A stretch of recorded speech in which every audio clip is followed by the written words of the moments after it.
Alright. Welcome back to Nick Lenz's Comic Corner, Classic Legend Known Classics. This is episode number 2994. 2994, Doubleshot 2888. I'll probably save the Jazzman video for later, because basically I don't have much time to do Jazzman, so I figured I want to do some comic corners. This one we're going to Marvel Comics, we're going to The Punisher, Volume 2, issues 89 to 102. Why am I stopping at 102? Because that basically leads into the final issues, the final major storyline for Punisher before its epic relaunch in 1985. The first 4 issues in here, from issues 89 through 92, is known as Fortress Miami, which is basically Punisher goes on Miami, thanks to also give all with a black flight attendant. Which, of course, basically that the way the artwork is suggested in here, it's like basically he wanted to undress her. And the main reason why he's here, kill drug lords in Miami. I'm sure that Chuck Dixon probably himself was inspired by, well, we also have Russ Heath in the artwork here. I'm sure he was inspired by probably the movie Scarface for this storyline, but it's a really interesting storyline. Now, is there any multi-parters in here? Well, after a standalone issue for 93, which you might be curious, does Chuck Dixon read this one? He does, with Todd Fox and the artwork. This one, he's back in New York City, which is like his home, and it's basically just Punisher, just a standalone Punisher. Him basically just interact with a kid, just going after some thugs and. Not a lot happens. It's just a nice standalone issue for Punisher. It's more focused on a kid than a Punisher, this whole issue. Or Punisher is a supporting character in his own book. Next up, basically, we have for issues 94 and 95, we have No Rules. Also, love the cover artwork here. This issue and the following issue are written by Dan Abnett and Andy Lanning. Yep, Chuck Dixon takes a couple issues off, but don't worry, he'll be back.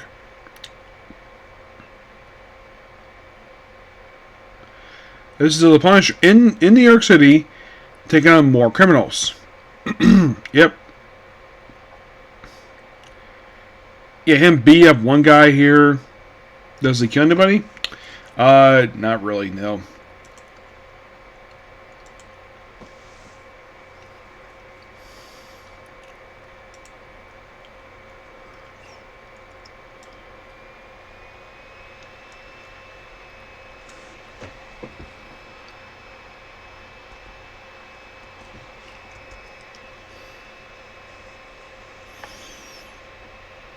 Basically, we have the first appearance of a guy named Golsum, who only appears in these 2 issues. Yeah, he's what gets killed off in this 2-parter, because of course he's in New York City.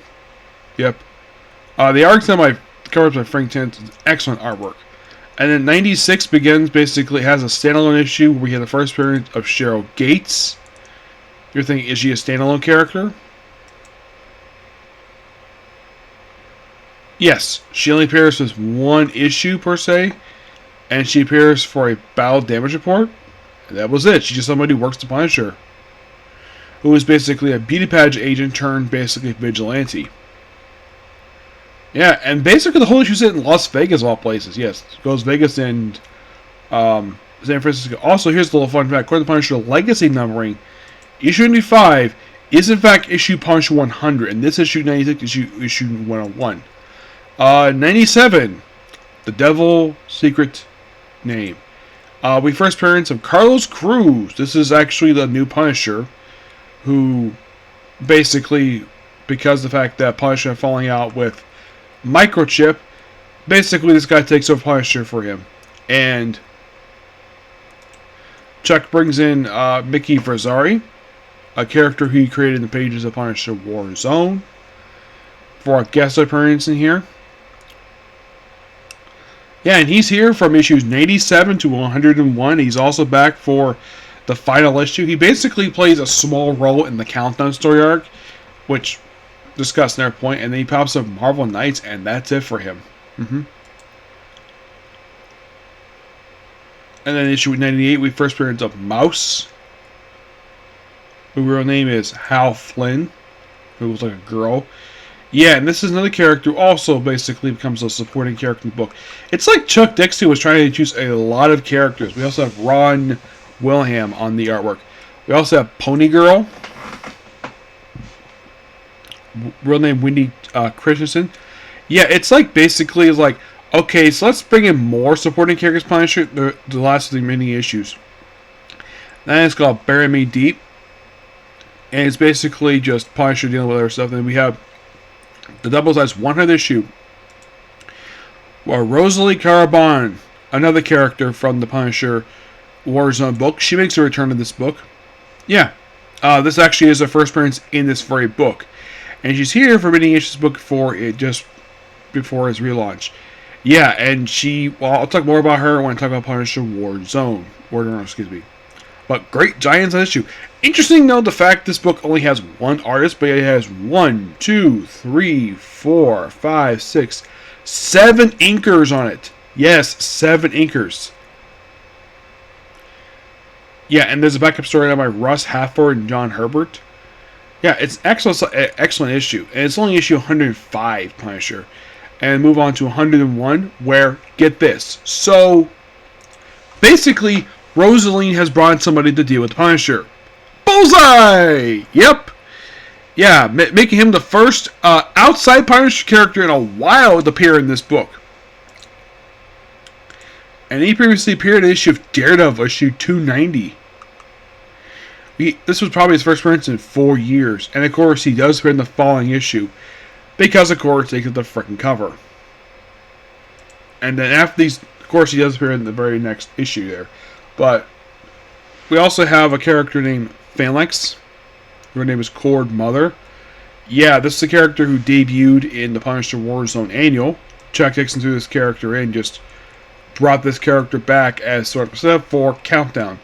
And basically, these issues here lead into Countdown. That's basically the final story we have here for this book, which I'll discuss at some other point. Next up, by the way, I give Punisher Volume 2, issues 89 through 102, I'm going to give a 9 out of 10. I thought they were really good issues. Yep.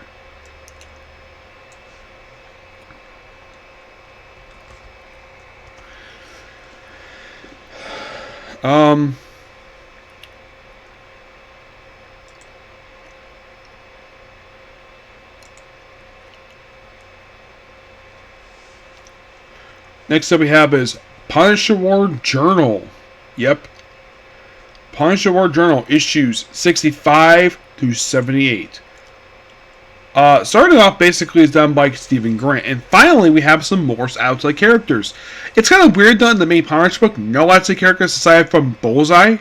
But in this issue called Pariah, which takes up basically I think it takes up like, let me take a look here.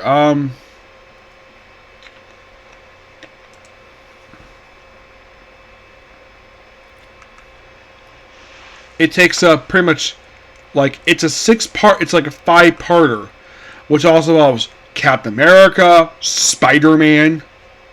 Yes. We also have this organization called Vigil. Yeah. They, of course, get eliminated by issue 76, but, yeah, they're basically back here for issue 65, and they're here as a recurring antagonist for the Punisher for up until, like, his last entry. And then his first appearance on Mr. Machete in issue 65. This muscular guy who gets killed up by 69. Yep. And then we have Spider make a random guest appearance in issue 67. Yeah, I thought that was kind of weird. Like, okay, let's just have him make a random guest appearance and then pop up for the next issue. And I don't think he pops up for the next issue. Oh no, he basically goes back to his own book like right afterwards. It's like, yeah, let's have him basically show up here. Also, Len Michaels is brought back here. Yep, Len Michaels is back. Oh, and there's a reason why she's back. Yes, there's a very good reason why. Because in issue 62, she became the Punisher. Yeah. We also have the character Payback appear in these issues. Yes, Payback.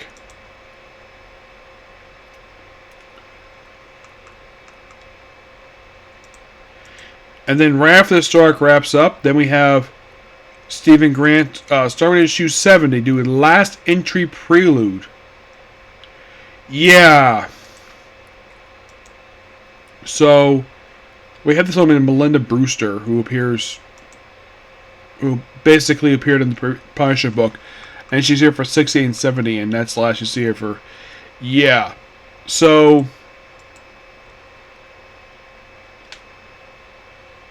basically, in the way, this is where Rose comes in, and of course, basically more of the black, and we have the Black Callans,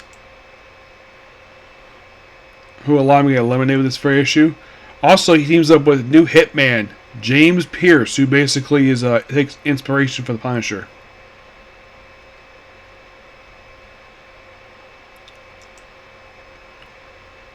Yeah, and he's back here for these couple issues, for issue 71, 72, and that's the last I see of him.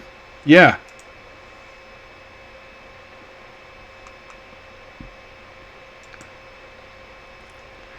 Like a shootout, and then basically we have him teamed with Lynn Michaels for the final entry stuff, and then by 75 she takes over the book. Yeah, it's like basically that Stephen Grant was moving Punisher outside the Punisher War Journal, which was his book, and have Lynn Michaels take over issue 75. Yeah, she takes over the book. And also, the Trust returns. Yes, Return of the Trust. Those of you who forgot about the Trust, oh boy. So, here's the explanation for the Trust. The Trust was this group who popped up in Stephen Grant's volume for Punisher back in the early 80s, who had this character named Angela. Yeah, somehow she's alive here, despite the fact that when she was last seen, Punisher left her to die in a Jeep. It was basically the hull of a bridge. And she is back here. And people read this journal, and the fact that, get this, the leader of Trust is back here too.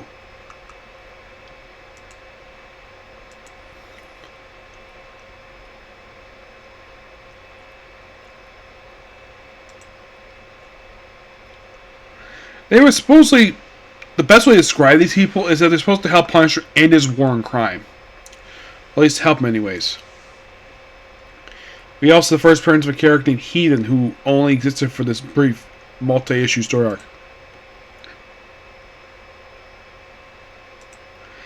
Yeah, and Angela herself, well, at the story concludes, she's never seen again in comics. Well, probably because basically that the leader of the organization found out she slept with Punisher. Yeah, she did. They actually reference that here, the fact she slept with Punisher. I do find interesting the fact that before the whole thing would count down, let's bring back the Trust. Because why not? And you're probably thinking, does Jigsaw himself get involved with this group? Again, like he did in the first volume? No. No, he does not. Plus, I love the cover for issue number 75, with some Mark Textra, which is a nice nod to the first volume of Punisher. Also, Vigil, who have been appearing in the book since issue 73 of Punisher Volume 2. Yeah, they're pretty much suspended with this very issue because one member's Dalton gets killed off here.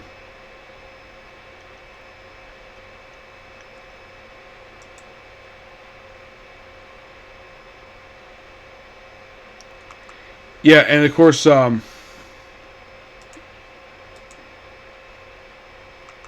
this issue also had a debut character named Stone Cold, who got killed off in the very next major storyline.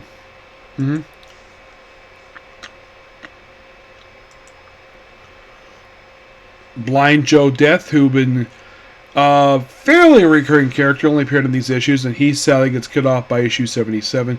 Punisher comes back in the pitch by 77 to kind of almost take back his book. He then gets killed off by issue 78. And also this book is noteworthy for featuring the last time we saw. Also, in case you're curious though, when did Stephen Grant lead the book per se? Well, he basically let the book and have Chuck Dixon take over book to book back with issue number 75. My guess is he probably wanted to move away from the Trust. That's my guess. Because the Trust is basically Stephen Grant's thing. So, brought him back for this follow-up. Like, okay, so, yeah. And then by 78, basically, like, yeah. And the next came Countdown, which we'll discuss another point. But very interesting issues, per se.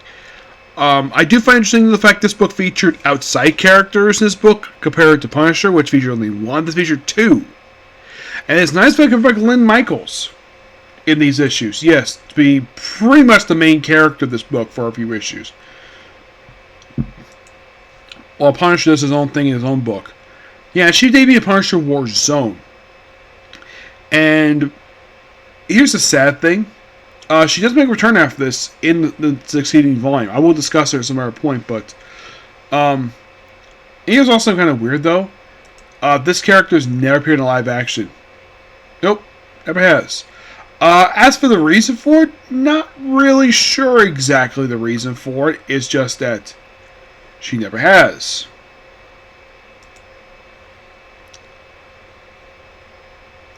But yeah, good stuff here. Punisher War Journal, I give that roughly a 9 out of 10. Yep. But with this video here, I'm basically putting the main Punisher book and Punisher War Zone on hiatus. And the reason for it is so I can catch up more with Punisher War Zone. Yep. So when I come back to these two books, I'll discuss Countdown, which will end both books' volumes. And with Punisher War Zone's Volume 2. Yep. But yeah, that's particularly a particular review. Please be sure to like, comment, subscribe, turn notifications, and dislike button. Well, I'm going to go really soon, and then basically when I get back, I will be working on some Jaspion.